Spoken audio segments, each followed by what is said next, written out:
সবাই জানেন না যে ইরানে মাস ডিস্ট্রাকটিভ উইপেন ছিল এবং আপনার ছিল পারমাণবিক বোমাও ছিল, এরকম একটা খবর করছিল না তখন সারা আন্তর্জাতিক মিডিয়া। আমেরিকা থেকে এটা ছড়ছিল, কিন্তু ওই সময় আমেরিকাতে যে টুইন টাওয়ারে হামলা করবে এটা কিন্তু আমেরিকান পত্রিকালারা জানতোই না। মানে তাদের পাশার নিচে যে বোমা রাখা আছে এটাই তারা জানতো না, কিন্তু সারা পৃথিবীর কোথায় কোথায় বোমা আছে সব জানতো।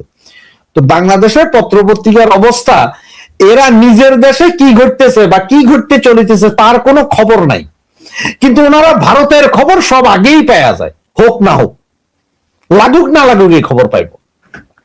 ওই যে ফরিদ ভাই একটা কথা বললো না যে 29 সালে ভারতের নির্বাচন, 75 বছর স্বাধীন হয়েছে এই দেশ ভারতবর্ষ, কত আন্দোলন গেল। আরে সবচেয়ে হার্ড হিটেড আন্দোলন ছিল ইন্দিরা গান্ধীর সময়, এমনকি উনি করে দিছিল, কারফিউ জারি করে দিয়েছিল, নিজের পোলারে নিজের বিমানে মারাই ফেলছিল মতান্তরে। আমি বলবো না যে এটা সঠিক, মতান্তরে বিভিন্ন জন বলে, ওই যে ফরিদ ভাইয়ের মতন দুষ্ট লোক, আমার মতো দুষ্ট লোক এরকম আছে না সব দেশে বলে।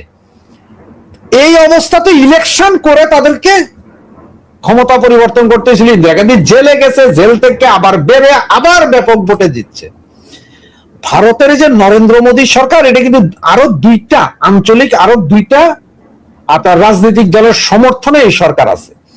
ওই দুইটা রাজনৈতিক দল চিন্তা করবে যে এই আন্দোলনের পরে আমাদের ভোট বাড়বে কি কমবে না, এগুলো নিয়ে তো সংসদে আলোচনা হবে, আলোচনা হওয়ার পরে হয়তো যেটা ব্রিটেনে হয়, এই যে আপনি স্টার কেয়ারমার্ক পদত্যাগ করে আরেকজন আসতেছে না এখন, উনি আবার প্রধানমন্ত্রী থেকে শুরু করে সব করতেছে না। ভারতও সেম, হয়তো নরেন্দ্র মোদী যাবেন, যাইলে হয়তো যোগেন্দ্রনাথ আসবেন, না হয় শাহী বাবা আসবেন, না হয় কাল্লু সিং আসবেন, না হয় নানা পাটকের আসবেন। সেটা হচ্ছে ওখানে সিদ্ধান্ত নিবে, একজন বসবে।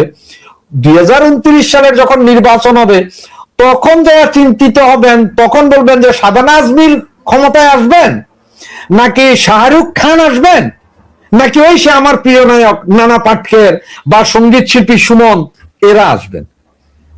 ভারতে ওই স্ট্যাম্পে ব্যালটে নির্বাচন হয়, ব্যালটে ক্ষমতা পরিবর্তন হয়।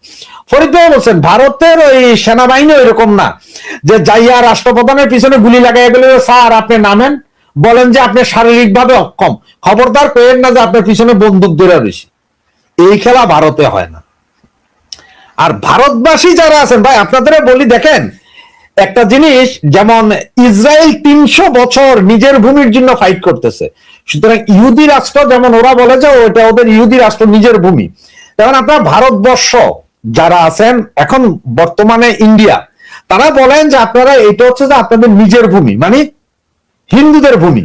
ধরেন আমাদের মুসলমানদের ভূমি আছে না সৌদি আরব, মক্কা মদিনা সত্য, সৌদি আরবের তো আমাদের মুসলমানদের ভূমি, 56টা মুসলমান দেশ আছে, তার মধ্যে নেতা কে হবে সেটা নিয়ে কিন্তু ব্যাপক মারামারি চলতেছে, কে হবেন নেতা। তা আপনারা আপনাদের নিজস্ব ভূমি আছে, বড় ভূমি আছে, এই জিনিসটা আপনারা চিন্তা করে রাখেন। এক বাংলাদেশে আপনারা বাংলাদেশ স্বাধীনতা যুদ্ধে হেল্প করছেন, বাংলাদেশে আইসা আপনারা যুদ্ধ করছেন, এবং আমার বাংলাদেশের 71 সালের যুদ্ধে আমি দেই নাই কোনো মুফতি মারা গেছে বইলা, বা কোন মুফতি মৌলানার নাম বীর শ্রেষ্ঠ, বীর উত্তম, বীর কৈতর লেখা আছে বইলা, এটা আপনারাও জানেন, কোন মুফতি নাই। ভারতীয়রা আসছেন, রক্ত দিচ্ছেন, এই দেশ স্বাধীন করছেন, আমাদের সহযোগিতা করছেন, অনেক হিন্দু আছেন, কিন্তু এখন দেখেন তো আপনার করে কেমনে মারে, দিনেও মারে, রাইতেও মারে, দুপুরেও মারে, বিকালেও মারে, মাঝখানে হয়তো রংসার বেলা বিস্কুট দিয়ে এটা খাইতে। সুতরাং এই যে আন্দোলন যেটা তৎপর জনতা, একটু খুঁজা নিয়ে দেখেন আপনাদের ভিতরে যে 35 কোটি আছে না, এগুলোর ইন্ধন সবচেয়ে বেশি আছে, এগুলোর ইন্ধন সবচেয়ে বেশি আছে, কারণ এগুলোর সহ্য হইতেছে না। এগুলো তো যে গাজবাতুল হিন্দের নেতৃত্বে যায়। তো এই আর এখন বাংলাদেশের সুবিধা, বাংলাদেশের এদের কাহিনী কি দেখেন, এরা কি বলতেছে যে নরেন্দ্র মোদীকে নিয়ে মনে করেন, আর নরেন্দ্র মোদী পালাবে না, ভারতের রাষ্ট্রীয় নেতারা পালাবে না। শেখ হাসিনাকে পালাইছিল নাকি? শেখ হাসিনা নিজে হেলিকপ্টার চালাই গেছিল, এদের ওই মুরুদ নাই এখনো। যেই অফিসাররা শেখ হাসিনাকে নিয়ে গেছেন বা সেনা প্রধান, এদের ডাইকাইনা ওপেন ফিল্ডে সরহদ্দি উদ্যানে ডাইকাইনা জিগা যে তোরা কেমনে বিমানে করে শেখ হাসিনারে দিয়ে আইছস, তোগুলোকে কি কি চুক্তি ছিল, এটি জিগানোর সাহস নাই। খালি কয় শেখ হাসিনা পালাইছে, কারণ যদি কয় যে পালাইছে তাহলে তো বাচ্চা গেল, আর যদি কয় যে ভাই উনি হেলিকপ্টার বিমানে দিয়েছে, তখন যদি পাবলিক কয় কি রে ভাই আপনি এখন পালাইছে, শেখ হাসিনা কি হেলিকপ্টার চালাইতে জানে? শেখ হাসিনা কি শেখ ফরিদ? যেমন শেখ ফরিদের নামের আগে শেখ আছে, তাই বলি শেখ ফরিদ যেমন না কি শেখ পরিবারের না, তেমন শেখ হাসিনা প্রধানমন্ত্রী, তাই বলে উনি তো বিমান চালাইতে জানেন না, হেলিকপ্টার চালাইতে জানেন না, যে উনি হেলিকপ্টার নিয়ে ডিরেক্ট চলে গেলেন ভারতে, নাইমা যায় বললেন যে আমাকে রক্ষা করুন, এরকম তো না। এদের সমস্যাটা দেখ, গতকালকে রাইতে আবার এরা কিন্তু একটা মিছিল করছে, এটা তো জানেন ফরিদ ভাই মনে, বিশাল মশাল মিছিল, সে মশাল থেকে ওই আগুন ঝরে নেত্রীটায় আগুন ধরে গেছে।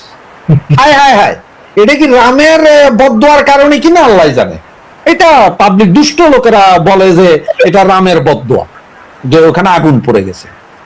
আরে বাংলাদেশের পত্রিকা অমুক, এখন ঘটনা হচ্ছে টিআরপি তো বাড়াইতে হবে না ভাই, জনতা পার্টি কি করতেছে ভিডিওতে ধরেন আপনার ওই গতকালকে একটা ভিডিও দেখছি বাই পোস্ট 10 থেকে 12 হাত লম্বা, মানে একটা জায়গা দিয়ে পানি যাইতেছে সামান্য, সে মোবাইলটা কাছে নিয়ে এমন ভাবে ভিডিও করছে, এটা মাইলকে মাইল সমুদ্র দেখাইছে, বাংলাদেশের এক ছেলে। কক্রোচ জনতা পার্টি ধরেন বিভিন্ন খন্ড খন্ড চিত্র আনলো, এগুলো আইনা লাগাইলো, লাগাইয়া দিয়ে শুরু হয়েছে মোদি কাল পরত নেপাল গেছে। আমি তো ওই দিন একটা ভিডিও দেখলাম যে মোদি নাকি ইসরায়েল যাওয়ার জন্য ফ্লাইটে উঠে গেছে। হ্যাঁ হ্যাঁ, তখন যে আমি একটা স্ট্যাটাস দিছিলাম যে আগে ঝামেলা হইতে দেয়, পরে সেই ঝামেলার সমাধান করে, এটার নামে বিজেপি। আগে ঝামেলা হইতে দেয়, আপনি আর আমি কি জানি যে এই কক্রোচ জনতা পার্টি আন্দোলনের খাদ্য সাপ্লাই থেকে সবকিছু বিজেপি করতেছে না। এমন হয়তো কোন একটা কাহিনী হয়তো কিছুদিনের ভিতরে ঘটবে, যাইটা যাতে বুঝতে না পারে চোখ ওইদিকে রাখে, হইতে পারে কিনা। মনে আছে যে পারমাণবিক বোমার টেস্টিং এর আগেও কিন্তু ভারতবর্ষে এরকম কিছু গন্ডগোল হচ্ছিল, সারা দুনিয়ার নজর কিন্তু ওইদিকে ছিল, আর বাট্টার করে কি করলো, পারমাণবিক বোমাটা ফাটাইয়া দিল। ওইখানে কি অন্য আরো অন্য কিছু ঘটতেছে কি না, নাকি এইখানের এইটার দিকে চোখ রাখছে, ওইদিকে অন্য কিছু করি, চাবাহার বন্দর থেকে অন্য কিছু যাইয়া অন্য কোন কোন দেশ ভাইয়া দিতেছে, সেটা আপনি কেমনে কইবেন? আমি সবসময় একটা কথা দেখে যাই, পেঁয়াজ আর গরুর মাংস যারা খায় না, তাকে মাথার ব্রেন প্রচন্ড স্বাদ থাকে। আমরা তো গরুর মাংস খাইলে আমাদের রক্ত গরম, ব্লাড প্রেশার গরম হয়ে যায়, লাগাও ভাঙো, দরকারে যায় শেখ ফরিদের মাথা ভাঙা দাও, চুল মূল সব কাইটা বেচা দাও চাইনারে, পয়সা পামু। চিন্তা করি না যে ওটা চুল কাইটা বেচলে কি আবার চুল এডি গজাইব, পরে আমি কি করব? এইটাই হচ্ছে যে মোদি। ওই আর এই হাসনাত মাসনাত এগুলো কি, এরা মনে করছে পৃথিবীতে সব হেদের, পৃথিবীটা হেদের কাছে।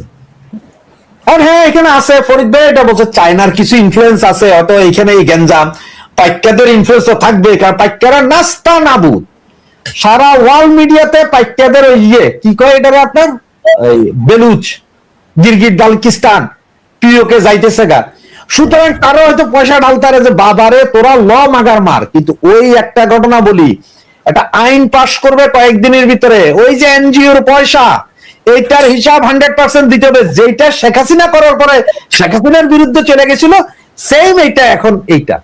এবং আপনি দেখেন ওখানে কোনো জেএনজি নাই, সব ছাত্রী, ভারতের দিল্লি সহ বাকি যত ছাত্রীরা আছে সব ওখানে জড়িত হয়েছে, কারণ এক বেলার খানা, 2 বেলার খানা, 3 বেলার খানা তো ফ্রি, খানা তো ফ্রি খাইতেছেন, ভান্ডারা না খাইয়া ওখানে যে কলা পাউরুটি বিরিয়ানি খাইতেছেন। তো বাঙালি এই যে পত্রিকা ওইটাই কইলাম যে তার দেশে কি হবে, বাংলাদেশে কি ঘটতেছে, রাষ্ট্রপতি কেন পদত্যাগ করতেছেন, সার্যকর কেন আসতেছেন, এইটা নিয়ে কথা কওয়া যাবে না, খবরদার, স্যারেরা রাগ হবে, খবর বেশি পাইতে দেখো। তার চেয়ে কক্রোচ জনতা পার্টির বিভিন্ন আটা ময়দা সুজি লাগাইয়া তড়কা, ওই ইন্ডিয়ান রেস্টুরেন্টে তড়কা লাগানা, ডাল পে তড়কা, তড়কা লাগাইয়া দে, বাঙালি তো বেকুবের জাত, এরা পড়বে, এরা হুনবে। ভারতের এতগুলো রাজ্যের সবগুলো তো হয় না। আর ওই যে বললাম ভারতের বিজেপি সরকার আরো 2টা আঞ্চলিক রাজনৈতিক দলের প্রভাবে এই সরকার, ওগুলো বিশাল বিশাল, ওরা সবাই সিদ্ধান্ত নিবে, ভোটে হবে, জোট সরকারে আছে তারা, জোট সরকার, ভোটে হবে, বন্দুকে না। আর আরএসএস এত সোজা না, আর হিন্দুত্ববাদী বা জাতীয়তাবাদী এটা ভাই অন্য জিনিস, এটা অন্য জিনিস। নরেন্দ্র মোদী হয়তো চলে যাবো, যেটা বললাম এটা নরেন্দ্র মোদী যাবে না, আরএসএস থেকে হয়তো, আমি তো আর সবাই নাম জানি না, কি যোগেন্দ্র নারায়ণ না কি আছে, তার আরো কত কিছু আছে না, এরা কেউ না কেউ আসবে। কি করবেন আপনি? আপনি কি সোনিয়া গান্ধীর আইনে বহাই দিবেন যে সোনিয়া গান্ধী আপনি বাংলাদেশ যে ইউনুসের আইনে বহাই দিলেন, বা আপনার যে রাহুল গান্ধীর আইনে বহাই দিবেন? এইটা এই খেলা ওখানে হবে না। আর সবচেয়ে বড় কথা হচ্ছে আমার যেটা মনে হয় যে মমতা ইয়েতে হাইরে গেল না, যে আপনার পশ্চিমবঙ্গে মমতার পার্টি, এগুলো তো চুরি চামারি বোধ করছে, 2 নম্বরই বোধ করছে। আমরা এগুলো সব দিল্লি যায় উঠছে, যে চলো একটা আন্দোলন গড়ে তুলি। সব ফেলটু, সব সব বাপে খেদানো মায়ে তাড়ানো সব এক হ্যাঁ, আর ওই যে ওআইসির পার্টির লোকজন কিন্তু আছে দেখেন, সব টৈক্যালা খানা আনতেছে, খালি খানা দেয়। কারণ এগুলো তো আবার যে রিলিফ ফান্ডের টাকা আছে সারা দুনিয়া থেকে, কোরবান গেল কয়দিন আগে না, জাকাত ফিতরের টাকা তো প্রচুর নিছে, এখানে তোলে, আমরা দেখাতো এখানে তোলে, তো এদের টাকা হইতে পারে। সুতরাং বাংলাদেশ কি করলে এটা নিয়ে চিন্তা করেন না, যার বিয়ে তার খবর না, আমার কি কাম, ভারত 10 টুকরো আমার বাপের কিছু যায় হে, ভারতের কে 1 টুকরা আইয়া কি বাংলাদেশের লোকে আইয়া মিলবো? কেউ কি কইছে ভারতীয়রা যে ভাই আমরা 1 টুকরা আমরা বাংলাদেশের কাছে যেতে চাই? বাংলাদেশ অনেক ধনী দেশ, ওদের দেশের ভিসার দাম আছে, প্রয়োজনে আমরা যেমন কই যে আমেরিকা আমাকে করে লইয়া যাও আব্বা, আমরা আমেরিকান পাসপোর্ট, ভারতীয়রা কইছে এটা কয় নাই। তো কোনটারা কি কইলো আর না কইলো এটা